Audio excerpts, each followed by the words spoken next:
So, hi, and hi, everybody. Hello. This is our Unreal Engine 5 tutorial series for absolute beginners. It's our overview, and this is video 25, I think. And this video, we are going to talk about a little bit animations. Animations are a little bit more complicated. So we make really just more overview, and I make there no real examples here because this would take a little bit more time. And let's get started. First of all, let's get rid of our last content. That was the third person character, the door, and the assets which we placed here in our scene. We don't need them. We don't need this door. And all other things are okay. The next thing is when I play start, if you want, we can go rid of this one too, so it's not popping up all time. Let's do this fast too before we talk about animations. And to do this, we just open our content drawer, control spacebar. We go to our created widget, but you see, to find it now in this structure could take long. And now we use this search bar, and we know our UI in Unreal Engine has a special meaning, which means widget blueprint with the prefix widget blueprint underscore. And now we see it pops up nothing. The reason is because I have not clicked here on top. It is only searching in the mannequin folder. So I click here on top, content, and now I can see it searched all folders and found this one, widget blueprint menu, and this is this one which we made. We double click on it, and here is our widget blueprint which we created. We want that this one should not disappear. I will not go in very complex things like height and so. I make just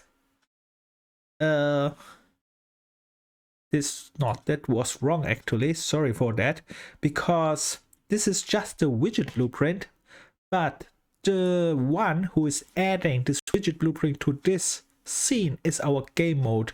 So that was wrong. Let's delete our search. Let's go to our game mode. You can write here GM, for example, is also possible when we are here, underscore, and it's not here. This is strange because I made this in my game mode, didn't I? What? I have not made it? Okay. Perhaps not right now, strange. I have not a game mode here. Oh. Okay. I have not a game mode here. So let's go rid of this one, go in blueprints, and in blueprints we have here, okay, it is called BP third person game mode. This one is of course not the right thing. This comes with the starter content. That was the problem.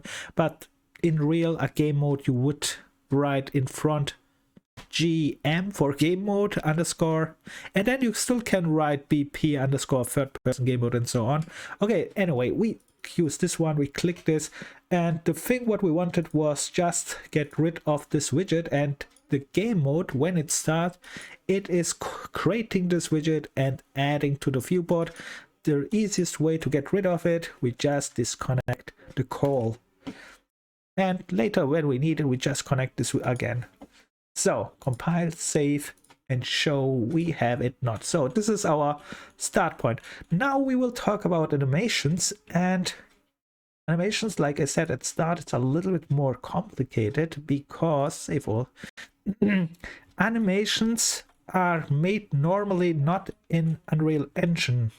What I mean with that, there are third-party softwares again who creates animations, and they are imported and used in Unreal Engine, or there are still places to create animations in Unreal Engine, and not real complex animations. That was more so some basic solutions, and these solutions they developed more and more and more, and with Unreal Engine 5 I think they developed it much more, because now they have a rig system, animation rig system, which is interesting, a node system, I mean a keyframe system, which improves the animations and so on.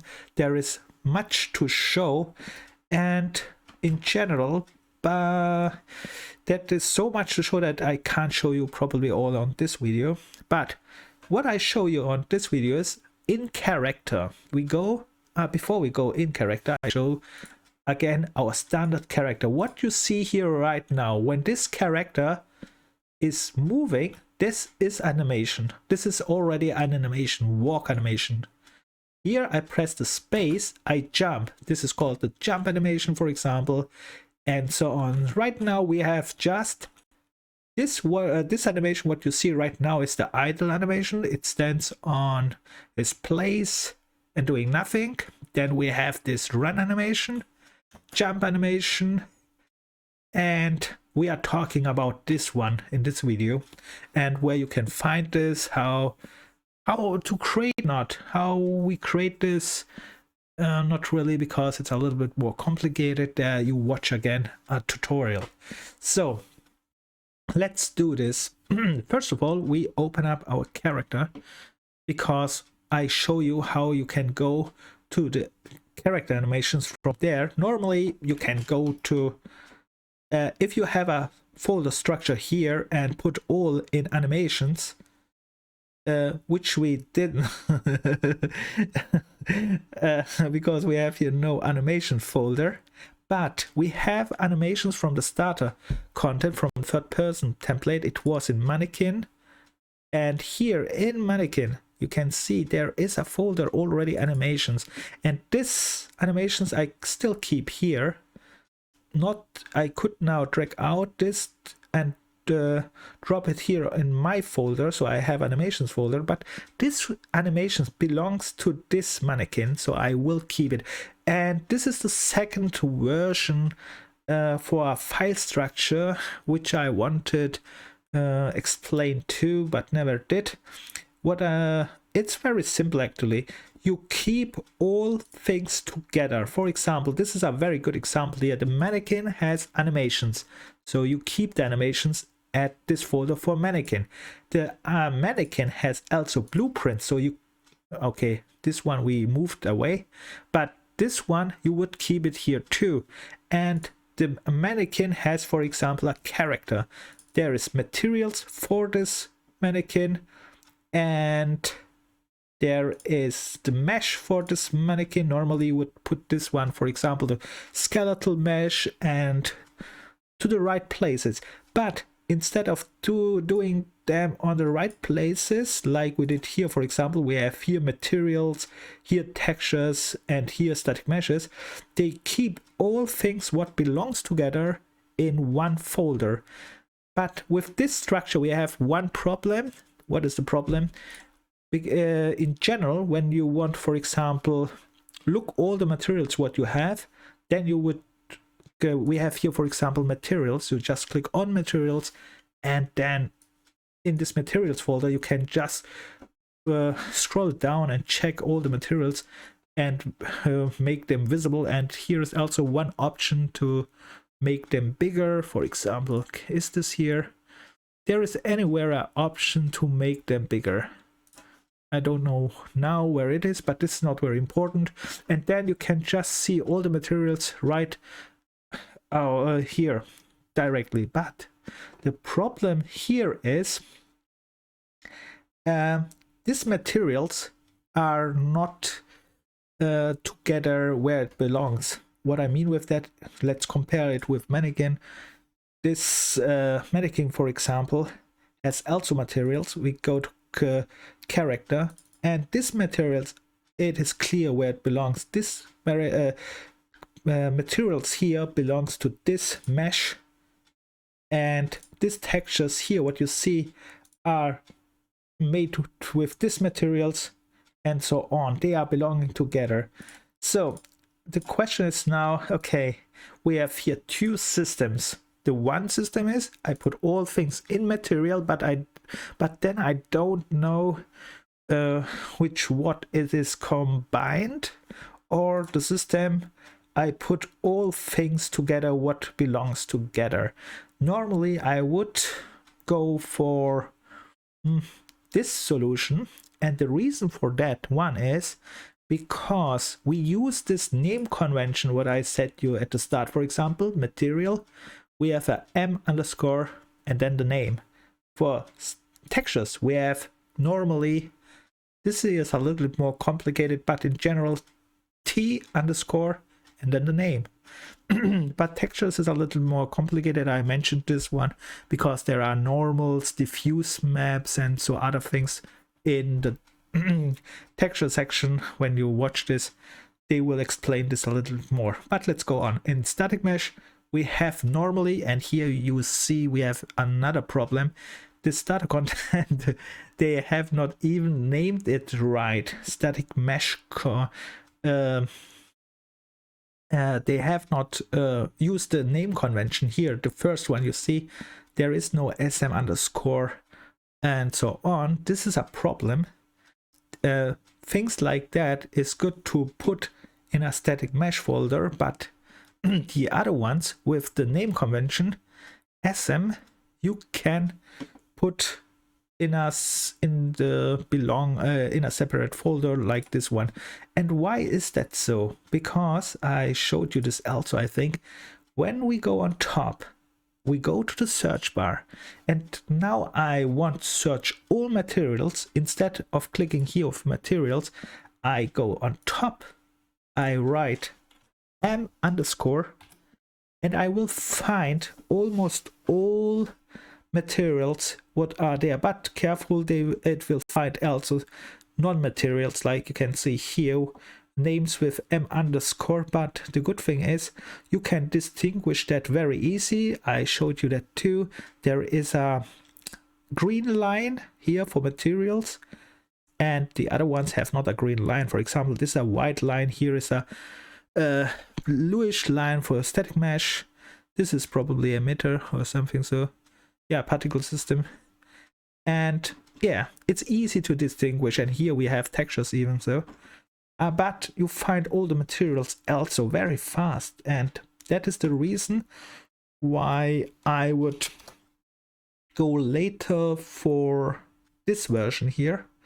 You would put all that together, what it belongs together, but only if you use a name convention. For example, this animation says also no name conventions. This is bad.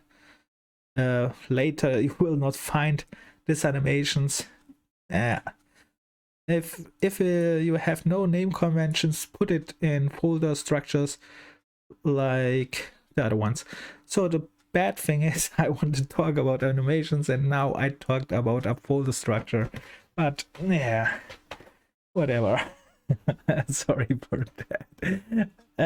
At least let me show you what we are going to do in the next video, where we really talk about animations. Because if I start now with animations, this could go a little bit long. So we go again to our third person character. Let me show you how we go there fast. If you have not here the content row, you don't know where it is, you can use the search bar or even my system. You have here the world settings opens here on the side. Then these two things we need: the default pawn class. If you assign your character here, browse the asset, it jumps exactly to the character, double click it and you open it up. Here we want to find now the animation section, and this one is sometimes yeah, not really tricky, but can be tricky, because you have to find here the right one. For example, it says here mesh, character mesh, but it can have here sometimes more meshes. So there are different animations, depends on how it is created. So it can be there are, I don't know, a modular system, and then you have to find the right one. Anyway, you click on mesh. In this case, it's the mesh, I think, and then you can write on top instead of searching all these things here through animation. But here is it. But if you don't find it, write animation on top. And then here I stop, because then we dive into these two things. We are only interested in these two things here. And then we browse the asset and all other things we forget again. That's nice. Okay, I stop here, and then in the next video we continue with animations. Bye.